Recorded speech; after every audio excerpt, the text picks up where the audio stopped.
جی ہمارے next caller, welcome to the show. Hello. جی میرا خیال ہے کہ آپ دوبارہ کال کر رہے ہیں. چلیے اچھا کیا آپ نے کال کیا. آپ نے فرمائیے. ہیلو. جی جی معذرت، مجھے کال کٹ گئی میرے سے۔ جی میں بتانا آپ کو یہ چاہ رہا تھا کہ بیچ میں ایک جگہ ایک دفعہ ریموول پروسیڈنگ پہ بھی گیا تھا، لیکن اس کے بعد میری ساری I-130 شاید ہوتی ہے ون، وہ دونوں اپروو ہو گئی تھی میری۔ تو اس حوالے سے بھی بیچ میں میری جو اب میں نے جب سارا گرین کارڈ اور اس کے لیے اپلائی کیا ایڈجسٹمنٹ اسٹیٹس کے لیے، تو انہوں نے کہا جی آپ کورٹ جائیں، وہاں سے جب وہ جج اپروف کرے گا تو پھر یہ سلسلہ چلے گا۔ Thank G you. ہاں بالکل.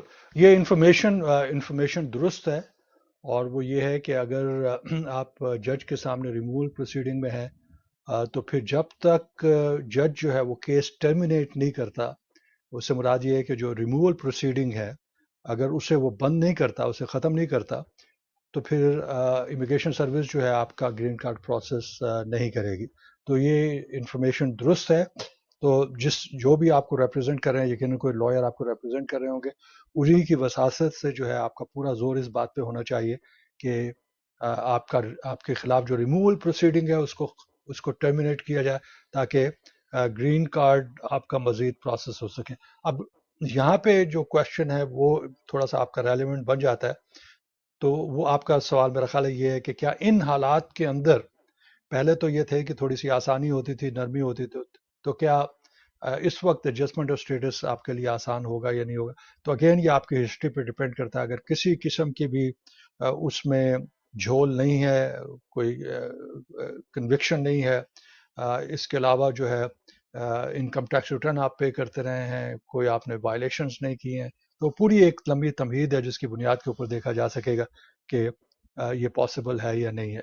لیکن ٹرمینیشن کے بعد آپ کے لیے کم از کم یہ راستہ صاف ہو جاتا ہے کہ آپ اپنے کیس کو آگے بڑھا سکیں. اور جی آل دا بیسٹ. اچھا ناظرین، ایسا کرتے ہیں کہ میرے خیال ہے میرے پاس 2-3 منٹ، میرے پاس اپروکسیمیٹلی 10 منٹس ہے. تو ان میں سے کچھ چیزیں امپورٹنٹ ہے، انہیں دیکھ لیتے ہیں. اچھا یہ صاحب جو ہے، چلیے ایک سوال ایسا ہے جس کا تعلق جو ہے وہ اس وقت جو صورتحال ہے ایڈجسٹمنٹ آف اسٹیٹس کی، اس کے بارے میں نہیں ہے. یہ صاحب کہہ رہے ہیں کہ اگر میں ارادتاً امریکن شہریت چھوڑ جاتا ہوں تو مجھے کیا کرنا ہوگا؟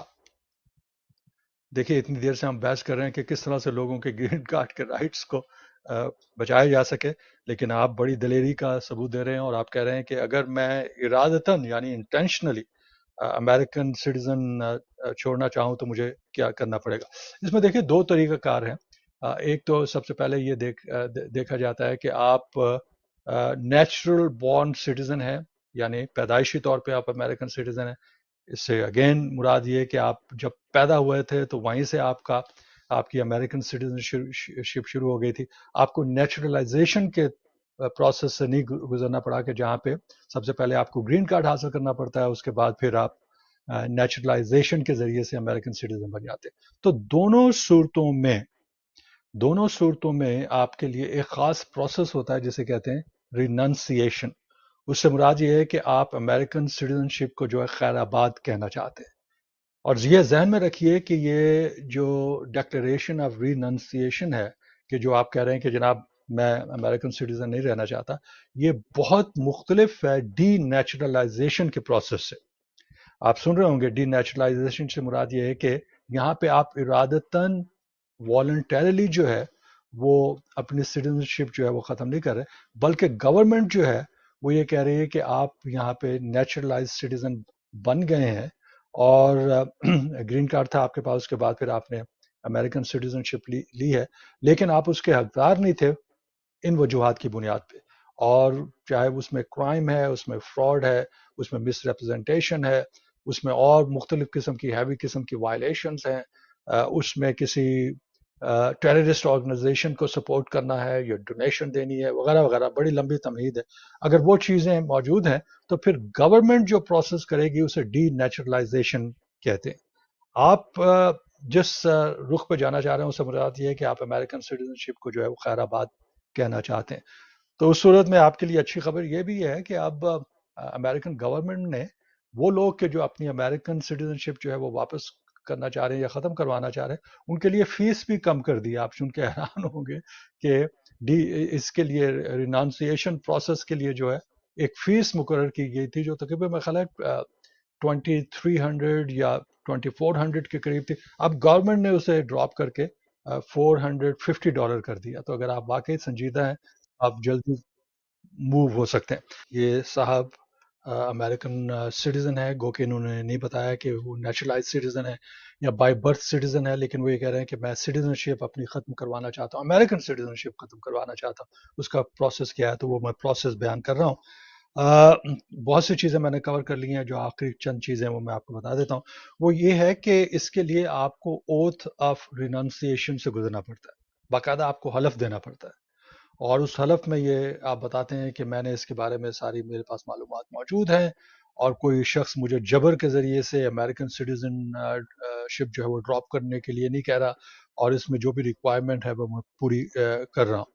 اچھا، ایک اور ذہن میں رکھیے کہ اگر وہ شخص جو ہے وہ امریکہ میں موجود ہے تو امریکہ میں رہتے ہوئے وہ ریناؤنس نہیں کر سکتا، اسے ملک سے باہر جانا پڑے گا، اور ملک سے باہر جا کے وہ امریکن کانسلیٹ میں یا امریکن ایمبیسی میں جا کے یہ اوتھ آف رینانسیشن کے لیے ڈاکومنٹیشن جو ہے وہ جمع کروا سکے گا. سر دو صورتیں ہوتی ہیں کہ جس میں امریکہ کے اندر رہتے ہوئے بھی کوئی اپنی سٹیزن جو ریناؤنس کر سکتا ہے. اور ایک صورت تو یہ ہے کہ جنگ کی کیفیت ہے اور اس جنگ کی کیفیت میں یہ پاسبل نہیں ہے کہ ملک سے باہر جایا جا سکے. اور دوسری یہ ہے کہ جو نیشنل انٹرسٹ ہے اس کے مطابق یہ قدم جو ہے وہ اٹھانے کی اجازت دے دی جائے. تو اگر یہ دونوں صورتیں ہو جاتی ہیں تو پھر رینانسیشن جو ہے یہاں پہ ہو سکتی ہے، ادروائز جو ہے وہ ملک سے باہر جانا پڑتا ہے. اب اس میں یہ آپ ذہن میں رکھیے کہ جس وقت کانسلیٹ یا ایمبیسی میں آپ جاتے ہیں اور وہاں پہ امریکن سٹیزن شپ آپ ختم کر لیتے ہیں، اور اگر کسی اور ملک کی سٹیزن شپ آپ کے پاس نہیں ہے تو پھر آپ اسٹیٹ لیس ہو جائیں گے، آپ ٹریول نہیں کر سکیں گے. آپ واپس کیسے آئیں گے؟ کیونکہ جس پاسپورٹ پہ آپ نے ٹریول کیا اور وہاں پہ گئے اور کوئی اور سٹیزن شپ موجود نہیں ہے تو پھر یقیناً جو ہے آپ اسٹیٹ لیس ہو جاتے ہیں. یہ جتنا بھی پیپر ورک ہے بڑا ایکسٹینسو پیپر ورک ہوتا ہے، اسے آپ کو کمپلیٹ کرنا ہے. فیس میں نے بتا دی کہ جو ریسنٹ فیس ہے 450 ہے. اس کے بعد پھر باقاعدہ آپ کو انٹرویو کے لیے بلایا جاتا ہے اور وہاں پہ آپ سے کوشچنز وغیرہ پوچھے جاتے ہیں. اس کے بعد پھر یہ ڈیسیجن جو ہے وہ ڈپارٹمنٹ آف اسٹیٹ کی جانب سے کیا جاتا ہے. اور لیکن یہ ذہن میں لازمی طور پہ رکھیے کہ آپ کے پاس ایک اور سٹیزن شپ ہونی چاہیے، ادروائز آپ اسٹیٹ لیس ہو جائیں گے.